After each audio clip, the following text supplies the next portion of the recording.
I'd like to tell you about the strangest secret in the world. Not long ago, Albert Schweitzer, the great doctor and Nobel Prize winner, was being interviewed in London, and a reporter asked him, "Doctor, what's wrong with men today?" The great doctor was silent a moment, and then he said, "Men simply don't think." And it's about this that I want to talk with you. We live today in a golden age. This is an era that man has looked forward, dreamed of, and worked toward for thousands of years. But since it's here, we pretty well take it for granted. We in America are particularly fortunate to live in the richest land that ever existed on the face of the earth, a land of abundant opportunity for everyone. But do you know what happens? Let's take 100 men who start even at the age of 25. Do you have any idea what will happen to those men by the time they're 65? These 100 men who all start even at the age of 25 believe they're going to be successful. If you asked any one of these men if he wanted to be a success, he'd tell you that he did. And you'd notice that he was eager toward life, that there was a certain sparkle to his eye, an erectness to his carriage, and life seemed like a pretty interesting adventure to him. But by the time they're 65, 1 will be rich, 4 will be financially independent, 5 will still be working, 54 will be broke. Now think a moment. Out of the 100, only 5 make the grade. Why do so many fail?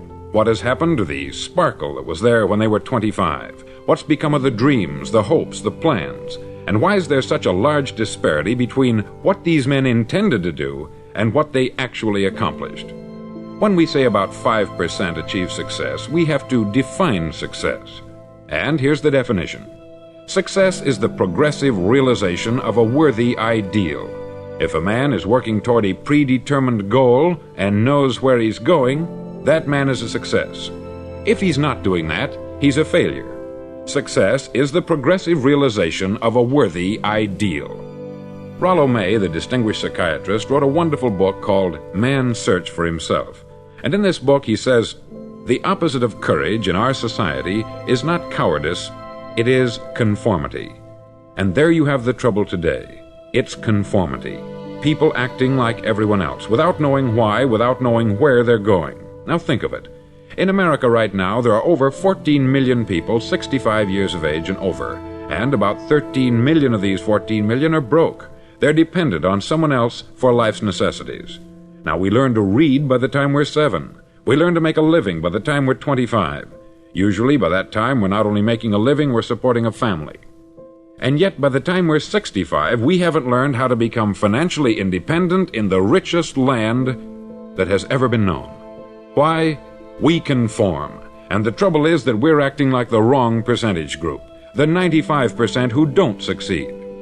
Now, why do these people conform? Well, they don't know, really. These people believe that their lives are shaped by circumstances, by things that happen to them, by exterior forces. They're outer-directed people. A survey was made one time that covered a lot of men, working men, and these men were asked this question: why do you work? Why do you get up in the morning?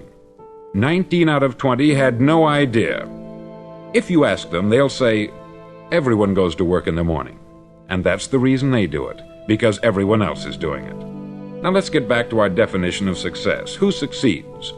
The only man who succeeds is the man who is progressively realizing a worthy ideal. He's the man who says, I'm going to become this, and then begins to work toward that goal. I'll tell you who the successful people are. A success is the school teacher who's teaching school because that's what she wanted to do. The success is the woman who's a wife and mother because she wanted to become a wife and mother and is doing a good job of it. The success is the man who runs the corner gas station because that's what he wanted to do. The success is the successful salesman who wants to become a top-notch salesman and grow and build with his organization. A success is anyone who is doing deliberately a predetermined job because that's what he decided to do deliberately. But only 1 out of 20 does that. That's why today there isn't really any competition unless we make it for ourselves. Instead of competing, all we have to do is create. Now, for 20 years, I looked for the key which would determine what would happen to a human being. Was there a key, I wanted to know, which would make the future a promise that we could foretell to a large extent?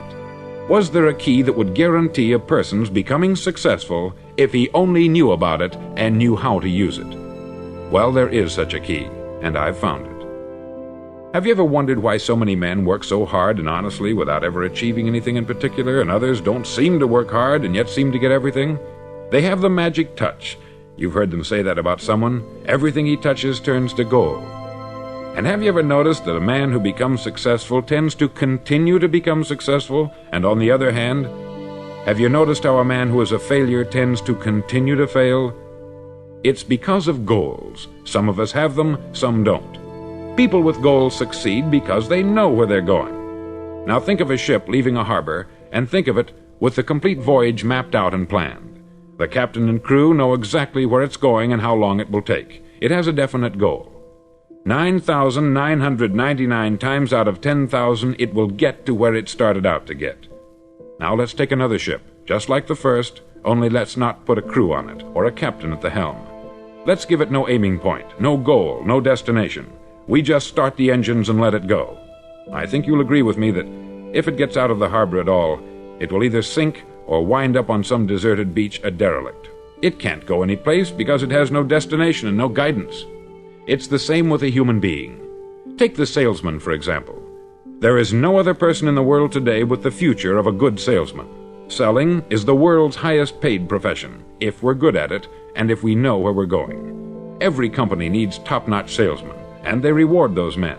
The sky is the limit for them. But how many can you find?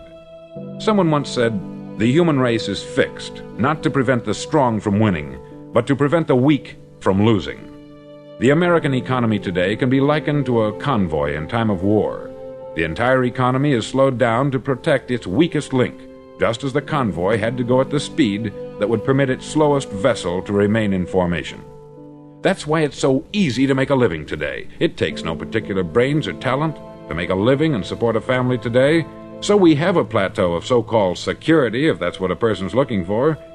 But we do have to decide how high above this plateau we want to aim for. Now let's get back to the strangest secret in the world, the story that I wanted to tell you today. Why do men with goals succeed in life, and men without them fail? Well, let me tell you something which, if you really understand it, will alter your life immediately. If you understand completely what I'm going to tell you from this moment on, your life will never be the same again.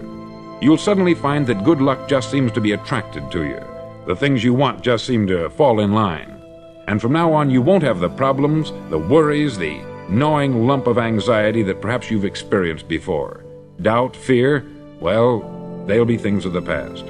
Here's the key to success, and the key to failure. We become what we think about. Now let me say that again. We become what we think about. Throughout all history, the great wise men and teachers, philosophers and prophets have disagreed with one another on many different things. It is only on this one point that they are in complete and unanimous agreement. Listen to what Marcus Aurelius, the great Roman emperor, said. He said, "A man's life is what his thoughts make of it."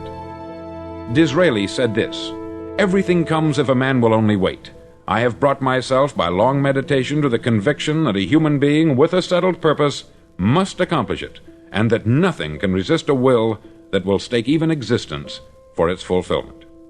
Ralph Waldo Emerson said this, "A man is what he thinks about all day long." William James said, "The greatest discovery of my generation is that human beings can alter their lives by altering their attitudes of mind."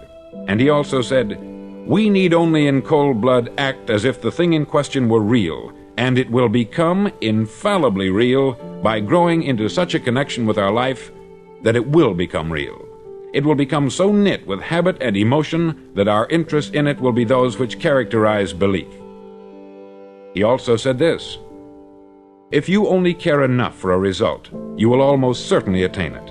If you wish to be rich, you will be rich. If you wish to be learned, you will be learned. If you wish to be good, you will be good.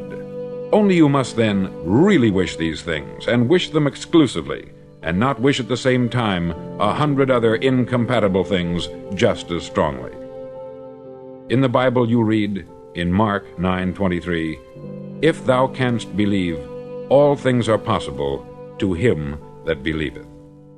Dr. Norman Vincent Peale said this, "This is one of the greatest laws in the universe. Fervently do I wish I had discovered it as a very young man. It dawned upon me much later in life, and I've found it to be one of the greatest, if not my greatest discovery, outside of my relationship to God. And the great law, briefly and simply stated, is that if you think in negative terms, you'll get negative results. If you think in positive terms, you will achieve positive results. That is the simple fact which is at the basis of an astonishing law of prosperity and success. In 3 words, believe and succeed. William Shakespeare put it this way: "Our doubts are traitors, and make us lose the good we oft might win, by fearing to attempt." George Bernard Shaw said, "People are always blaming their circumstances for what they are. I don't believe in circumstances. The people who get on in this world are the people who get up and look for the circumstances they want, and if they can't find them, make them." Well, it's pretty apparent, isn't it? And every person who discovered this for a while believed that he was the first one to work it out. We become what we think about. Now, it stands to reason that a person who's thinking about a concrete and worthwhile goal is going to reach it, because that's what he's thinking about. And we become what we think about. Conversely, the man who has no goal, who doesn't know where he's going, and whose thoughts must therefore be thoughts of confusion and anxiety and fear and worry, becomes what he thinks about. His life becomes one of frustration, fear, anxiety, and worry. And if he thinks about nothing, he becomes nothing. Now, how does it work? Why do we become what we think about? Well, I'll tell you how it works as far as we know. Now, to do this, I want to tell you about a situation that parallels the human mind. Suppose a farmer has some land, and it's good, fertile land. Now, the land gives the farmer a choice. He may plant in that land whatever he chooses. The land doesn't care. It's up to the farmer to make the decision. Now, remember, we're comparing the human mind with the land, because the mind, like the land, doesn't care what you plant in it. It will return what you plant, but it doesn't care what you plant. Now, let's say that the farmer has 2 seeds in his hand. One is a seed of corn, the other is nightshade, a deadly poison. He digs 2 little holes in the earth and he plants both seeds, one corn, the other nightshade. He covers up the holes, waters, and takes care of the land, and what will happen? Invariably, the land will return what is planted. As it's written in the Bible, "As ye sow, so shall ye reap." Remember, the land doesn't care. It will return poison in just as wonderful abundance as it will corn. So up come the 2 plants, one corn, one poison. Now, the human mind is far more fertile, far more incredible and mysterious than the land, but it works the same way. It doesn't care what we plant. Success, failure. A concrete worthwhile goal, or confusion, misunderstanding, fear, anxiety, and so on. But what we plant, it will return to us. You see, the human mind is the last great unexplored continent on the earth. It contains riches beyond our wildest dreams. It will return anything we want to plant. Now, you might say, well, if that's true, why don't people use their minds more? Well, I think they've figured out an answer to that too. Our mind comes as standard equipment at birth. It's free, and things that are given to us for nothing we place little value on. Things that we pay money for, we value. The paradox is that exactly the reverse is true. Everything that's really worthwhile in life came to us free. Our mind, our soul, our body, our hopes, our dreams, our ambitions, our intelligence, our love of family and children and friends. All these priceless possessions are free, but the things that cost us money are actually very cheap and can be replaced at any time. A good man can be completely wiped out and make another fortune. He can do that several times. Even if our home burns down, we can rebuild it, but the things we got for nothing, we can never replace. The human mind isn't used merely because we take it for granted. Familiarity breeds contempt. It can do any kind of job we assign to it, but generally speaking, we use it for little jobs instead of big important ones. Universities have proved that most of us are operating on about 10% of our abilities. Decide now, what is it you want? Plant your goal in your mind. It's the most important decision you'll ever make in your entire life. Do you want to be an outstanding salesman, a better worker at your particular job? Do you want to go places in your company, in your community? All you've got to do is plant that seed in your mind. Care for it. Work steadily toward your goal, and it will become a reality. It not only will, there's no way that it cannot. You see, that is a law, like the laws of Sir Isaac Newton, the laws of gravity. If you get on top of a building and jump off, you'll always go down. You'll never go up. And it's the same with all the other laws of nature. They always work, they're inflexible. Think about your goal in a relaxed, positive way. Picture yourself in your mind's eye as having already achieved this goal. See yourself doing the things you will be doing when you've reached your goal. Ours has been called the phenobarbital age, the age of ulcers and nervous breakdowns. At a time when medical research has raised us to a new plateau of good health and longevity, far too many of us worry ourselves into an early grave trying to cope with things in our own little personal ways, without learning a few great laws that will take care of everything for us. These things we bring on ourselves through our habitual way of thinking. Every one of us is the sum total of his own thoughts. He is where he is because that is exactly where he really wants to be, whether he'll admit that or not. Each of us must live off the fruit of his thoughts in the future, because what you think today and tomorrow, next month and next year, will mold your life and determine your future. You're guided by your mind. I remember one time I was driving through Arizona and I saw one of those giant earth-moving machines roaring along the road at about 35 miles an hour with what looked like 20 tons of dirt in it, a tremendous, incredible machine, and there was a little man perched way up on top with the wheel in his hands guiding it. And as I drove along, I was struck by the similarity of that machine to the human mind. Just suppose you're sitting at the controls of such a vast source of energy. Are you going to sit back and fold your arms and let it run itself into a ditch? Or are you going to keep both hands firmly on the wheel and control and direct this power to a specific, worthwhile purpose? It's up to you. You're in the driver's seat. You see, the very law that gives us success is a two-edged sword. We must control our thinking. The same rule that can lead a man to a life of success, wealth, happiness, and all the things he's ever dreamed of for himself and his family, that very same law can lead him into the gutter. It's all in how he uses it, for good or for bad. This is the strangest secret in the world. Now, why do I say it's strange, and why do I call it a secret? Actually, it isn't a secret at all. It was first promulgated by some of the earliest wise men, and it appears again and again throughout the Bible. But very few people have learned it, understand it. That's why it's strange, and why, for some equally strange reason, it virtually remains a secret. I believe that you could go out and walk down the main street of your town and ask one man after another what the secret of success is, and you probably wouldn't run into one man in a month who could tell you. Now, this information is enormously valuable to us if we really understand it and apply it. It's valuable to us not only for our own lives, but the lives of those around us, our family, employees, associates, and friends. Life should be an exciting adventure. It should never be a bore. A man should live fully, be alive. He should be glad to get out of bed in the morning. He should be doing a job he likes to do because he does it well. One time I heard Grove Patterson make a speech, the editor-in-chief of the Toledo Daily Blade, and as he concluded his speech, he said something that I've never forgotten. He said something like this: "My years in the newspaper business have convinced me of several things, among them that people are basically good, and that we came from someplace, and we're going someplace. So we should make our time here an exciting adventure. The architect of the universe didn't build a stairway leading nowhere." And the greatest teacher of all, the carpenter from the plains of Galilee, gave us the secret time and time again. "As ye believe, so shall it be done unto you." I've explained the strangest secret in the world and how it works.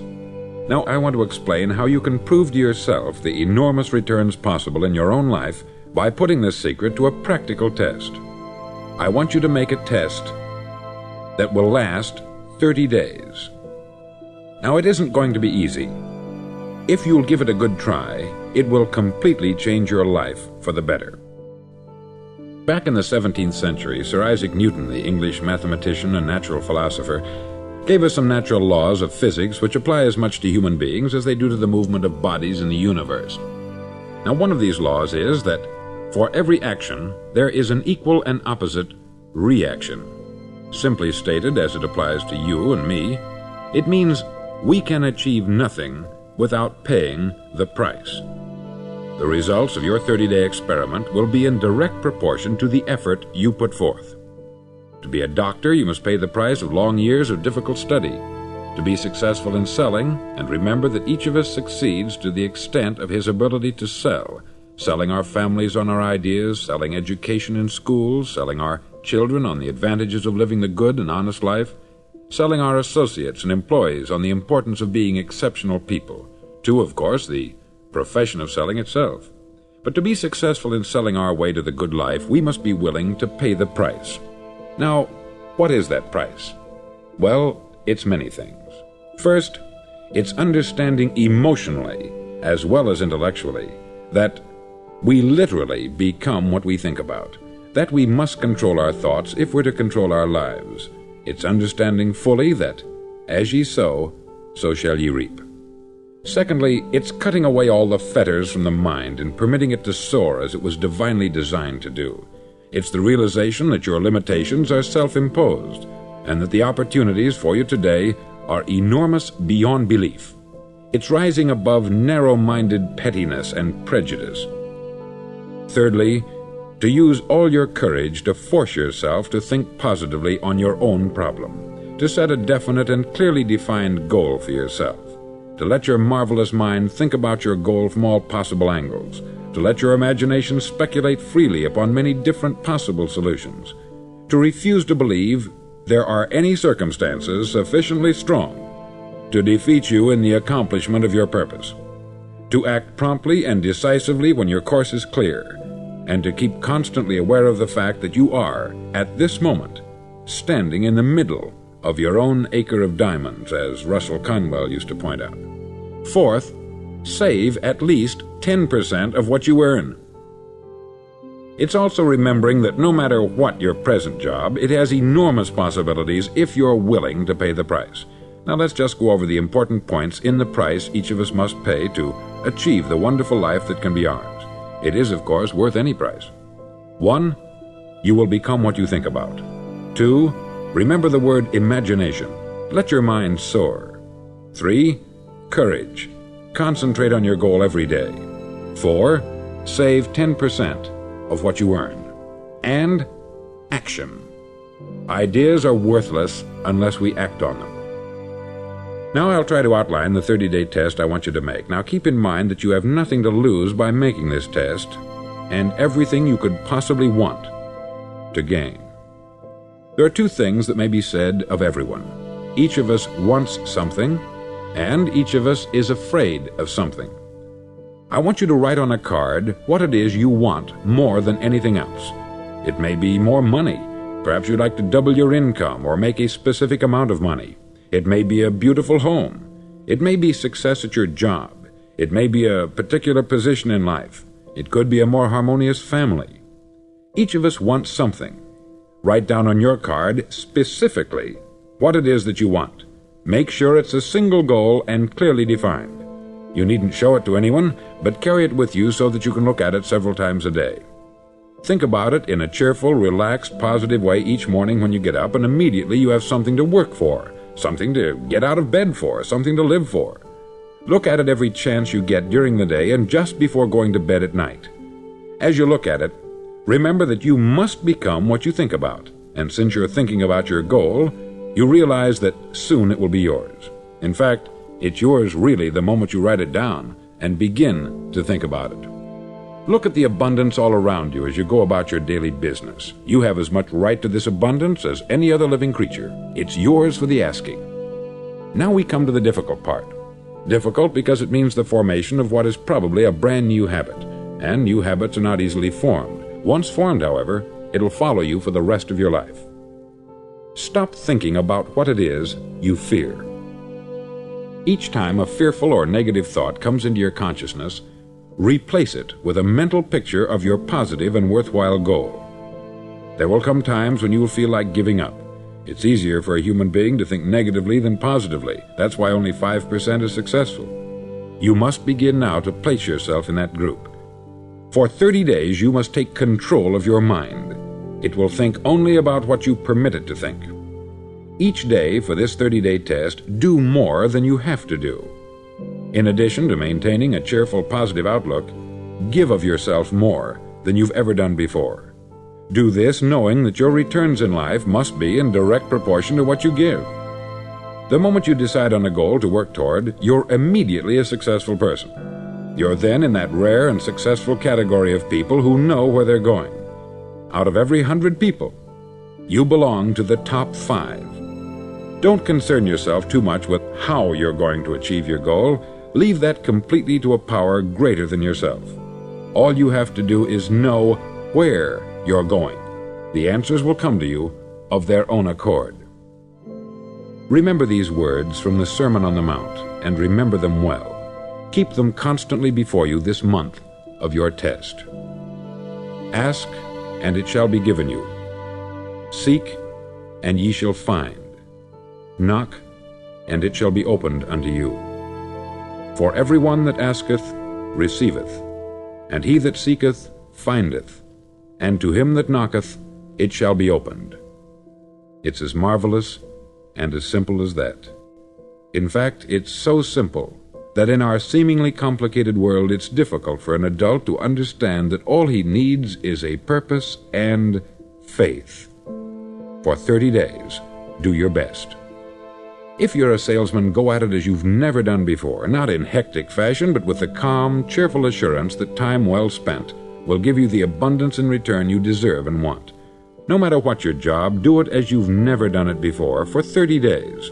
And if you've kept your goal before you every day, you'll wonder and marvel at this new life you've found. Dorothea Brand, outstanding editor and writer, discovered it for herself and tells about it in her fine book, Wake Up and Live. Her entire philosophy is reduced to the words, act as though it were impossible to fail. She made her own test with sincerity and faith, and her entire life was changed to one of overwhelming success. Now you make your test for 30 full days. Don't start your test until you've made up your mind to stick with it. You see, by being persistent, you're demonstrating faith. Persistence is simply another word for faith. If you didn't have faith, you would never persist.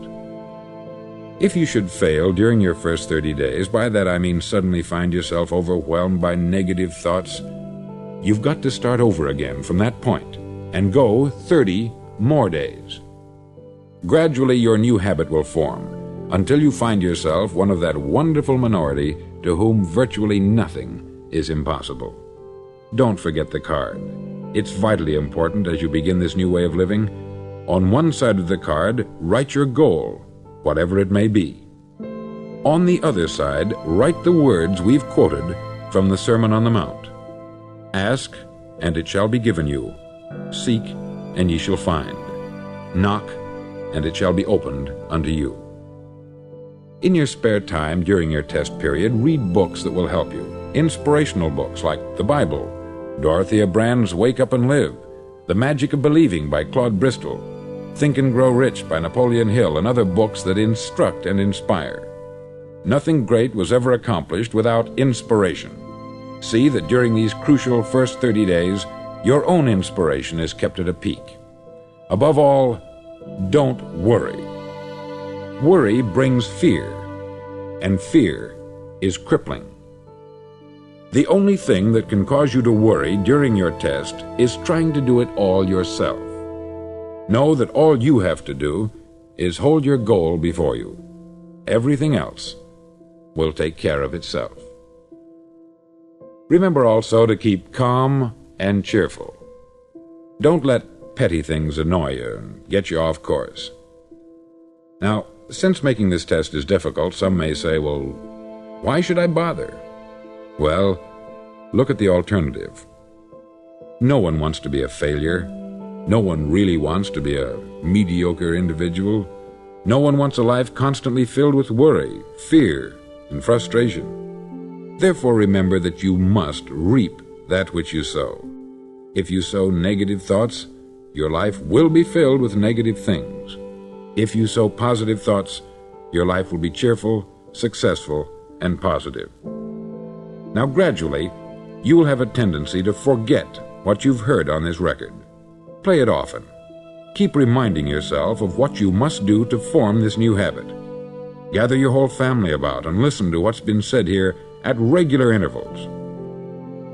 You know, most men will tell you that they want to make money without understanding the law. The only people who make money work in the mint. The rest of us must earn money.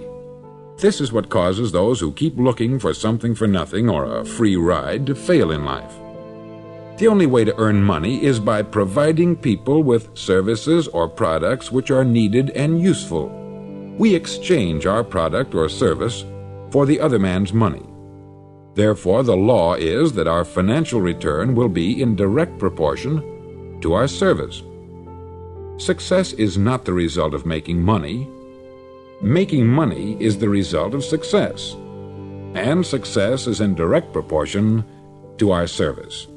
Most people have this law backwards.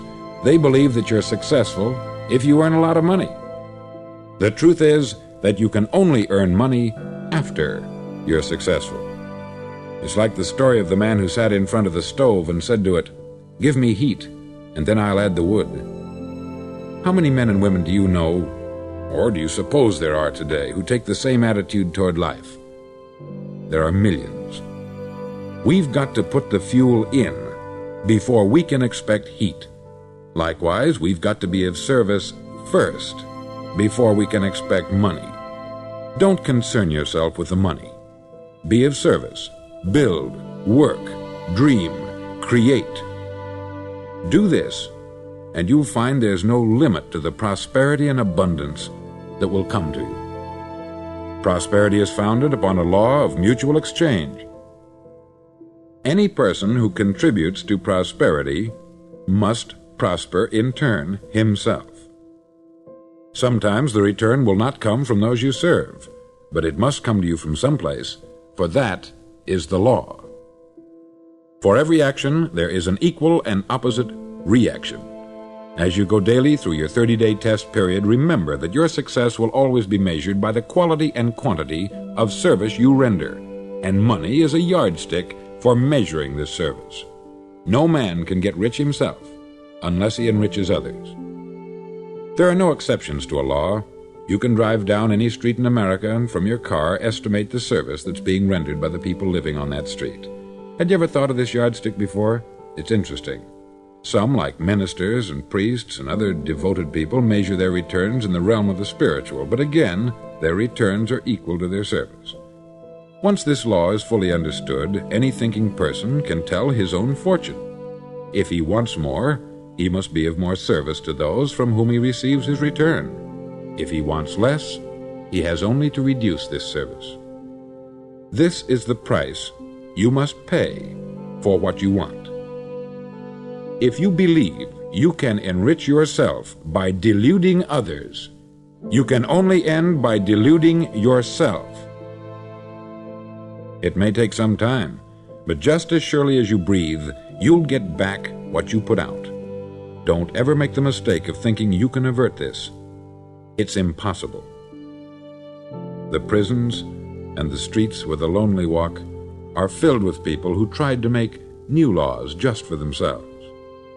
We may avoid the laws of man, but there are greater laws that cannot be broken. An outstanding medical doctor recently pointed out 6 steps that will help you realize success. 1. Set yourself a definite goal. 2.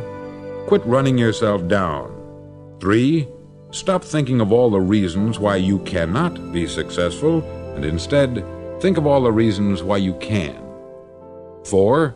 Trace your attitudes back through your childhood and try to discover where you first got the idea you couldn't be a success, if that's the way you've been thinking. 5. Change the image you have of yourself by writing out a description of the person you would like to be. And 6. Act the part of the successful person you have decided to become. The doctor who wrote those words is a noted West Coast psychiatrist, David Harold Fink, M.D. Do what all experts since the dawn of recorded history have told you you must do. Pay the price by becoming the person you want to become. It's not nearly as difficult as living unsuccessfully. Make your 30-day test. Then repeat it. Then repeat it again. Each time it will become more a part of you until you'll wonder how you could ever have lived any other way. Live this new way and the floodgates of abundance will open and pour over you more riches than you may have dreamed existed. Money? Yes, lots of it. But what's more important, you'll have peace. You'll be in that wonderful minority who lead calm, cheerful, successful lives. Start today. You have nothing to lose, but you have a life to win.